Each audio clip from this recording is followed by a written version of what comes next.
Ordainagiriak edo zergak ordaintzea, ustekabean dentistarenera joan behar izatea, edo atzeratu ezin den zaharberritze lan bat egitea.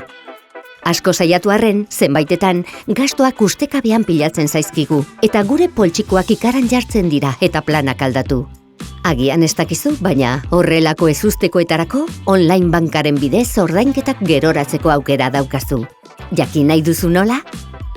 Lehenik eta behin, jakizu zerbitzu horri esker, 160 eta 2000 euro bitarteko ordainketa guztiak gerora ditzakezula.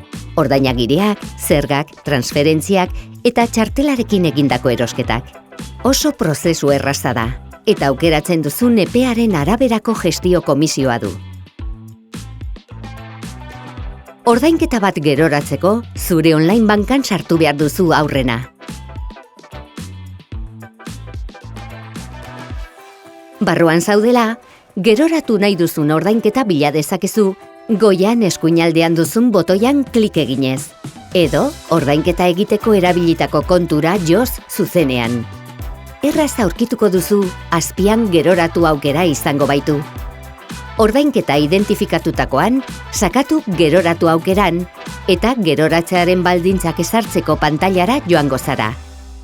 Kargua zerregunetan egingo zaizun erabaki dezakezu, eta eragiketak zenbat iraungo duen, 3, 6, 9 edo 12 hilabete.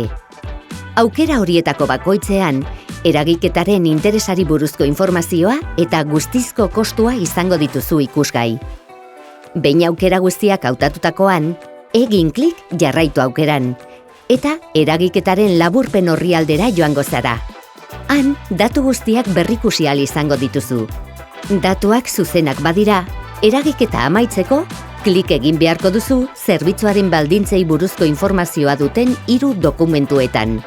Eta ostean, dokumentu horietako informazioa irakurri duzula berresteko laukian. Dena ondo badago, sakatu jarraitu eta berretsi eragiketa, SMS bidez mugikorrean jasoko duzun gakoa idatziz.